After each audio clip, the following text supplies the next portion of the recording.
Hello friends, ഇന്ന് നമുക്ക് നല്ല ടേസ്റ്റി ആയിട്ട് എങ്ങനെയാണ് ബീഫ് ഡ്രൈ റോസ്റ്റ് ചെയ്തെടുക്കാൻ നോക്കാം.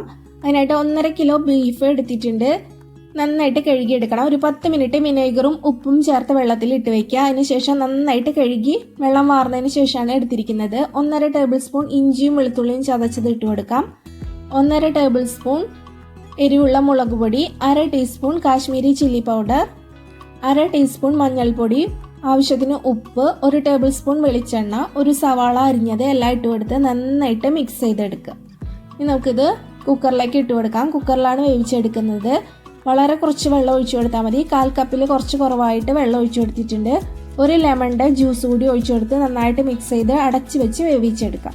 ഹൈ ഫ്ലെയിമിൽ ഒരു വിസിൽ വരുന്നവർ വെയിറ്റ് ചെയ്യുക. അതിനുശേഷം ലോ ഫ്ലെയിമിലോട്ട് മാറ്റി 3 വിസിൽ കൂടി വന്ന് ഫ്ലെയിം ഓഫ് ചെയ്ത് കൊടുക്കാം. അതിനുശേഷം സ്റ്റീം എല്ലാം പോയതിന് ശേഷം വേണം തുറക്കാനായിട്ട്. നമ്മുടെ ബീഫ് നന്നായിട്ട് കുക്കായിട്ട് കിട്ടും. ഓരോ ബീഫും വേവ് വ്യത്യാസം ഉണ്ടാവും. അപ്പോൾ ചെക്ക് ചെയ്ത് നോക്കിയിട്ട് വെന്തിട്ടില്ലെങ്കിൽ ഒന്നുകൂടി വെച്ച് കൊടുക്കാം. ഇനി ഒരു കടായി എടുത്തിട്ടുണ്ട്. അതിലേക്ക് വെളിച്ചെണ്ണ ഒഴിച്ചു കൊടുക്കാം. കുറച്ചധികം വെളിച്ചെണ്ണ ഒഴിച്ചു കൊടുത്തിട്ടുണ്ട്.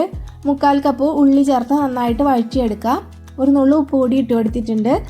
ഉള്ളി ഒന്ന് വഴന്ന് വരുമ്പോൾ 1.5 ടേബിൾ സ്പൂൺ ഇഞ്ചിയും വെളുത്തുള്ളിയും പച്ചമുളകും ചതച്ചത് ഇട്ട് കൊടുത്ത് നന്നായിട്ട് വഴറ്റിയെടുക്കാം. നമ്മുടെ ബീഫ് ഇവിടെ നന്നായിട്ട് വെന്തിട്ടുണ്ട്. നമുക്ക് മാറ്റി വയ്ക്കാം. അപ്പോൾ ഉള്ളിയും ഇഞ്ചിയും വെളുത്തുള്ളിയും പച്ചമുളകും എല്ലാം നന്നായിട്ട് മൂത്ത് തുടങ്ങിയിട്ടുണ്ട്. നമുക്കിതിലേക്ക് കുറച്ച് കറിവേപ്പില ഇട്ട് കൊടുക്കാം. കറിവേപ്പില കുറച്ച് അധികം ചേർത്ത് കൊടുക്കണം. ഇനി നമുക്ക് മസാലപ്പൊടികൾ ചേർത്ത് കൊടുക്കാം. 1 ടീസ്പൂൺ എരിവുള്ള മുളക് പൊടിയാണ് ചേർത്ത് കൊടുക്കുന്നത്. 2 ടേബിൾ സ്പൂൺ മല്ലിപ്പൊടി,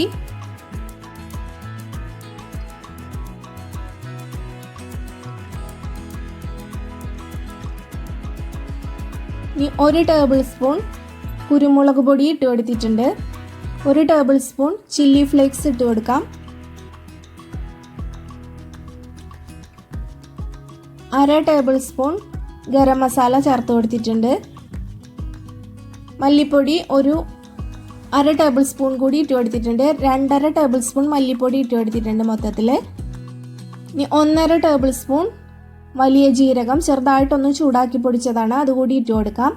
നന്നായിട്ട് മൂപ്പിച്ചെടുക്കണം. മസാലകളുടെ പച്ചമണം എല്ലാം നന്നായിട്ട് പോയി കിട്ടുന്നവരെയും ലോ ഫ്ലെയിമിൽ വെച്ച് നന്നായിട്ട് ഇളക്കി കൊടുക്കുക.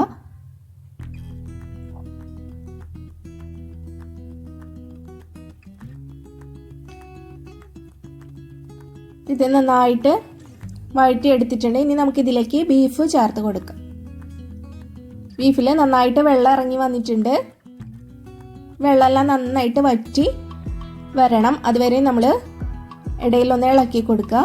മീഡിയം ഫ്ലെയിമിൽ വെച്ചിട്ടാണ് ഇത് വറ്റിച്ചെടുക്കുന്നത്. കുറച്ചൊന്ന് വറ്റി വരുമ്പോൾ നമുക്കിതിലേക്ക് തേങ്ങാക്കൊത്ത് ചേർത്ത് കൊടുക്കാം. തേങ്ങാക്കൊത്ത് വെളിച്ചെണ്ണയിലൊന്ന് ഫ്രൈ ചെയ്തെടുത്തതാണ്, ഇട്ട് കൊടുത്തിട്ടുണ്ട്. ഇപ്പോൾ ബീഫ് ഇവിടെ നന്നായിട്ട് റോസ്റ്റ് പരുവത്തിലായിട്ട് വന്നിട്ടുണ്ട്. ഇത് കുറച്ചുകൂടി ഒന്ന് ഡ്രൈ ആക്കിയിട്ടാണ് എടുക്കുന്നത്. ഈ ഒരു പരുവത്തിൽ മതിയെങ്കിൽ ഈ പരുവത്തിൽ നമുക്ക് ഒരു ടീസ്പൂൺ കുരുമുളക് പൊടി കൂടി ഇട്ട് കൊടുത്തതിന് ശേഷം ഫ്ലെയിം ഓഫ് ചെയ്ത് കൊടുക്കാം. ഞാൻ കുറച്ചുകൂടി ഡ്രൈ ആക്കിയിട്ടാണ് എടുക്കുന്നത്. അങ്ങനെയാണ് വേണ്ടതെന്നുണ്ടെങ്കിൽ കുറച്ചുകൂടി ഒന്ന് ഡ്രൈ ആക്കി എടുക്കാം. ഞാനൊരു ഉരുളിയിലോട്ട് ഇത് മാറ്റിയിട്ടുണ്ട്, പെട്ടെന്ന് ഡ്രൈ ആയി കിട്ടാൻ വേണ്ടിയിട്ടാണ്. ഒരു ലോ ഫ്ലെയിമിൽ വെച്ച് നന്നായിട്ട് ഡ്രൈ ആയി കിട്ടുന്നവരെയും ഇടയ്ക്ക് ഇളക്കി കൊടുക്കുക.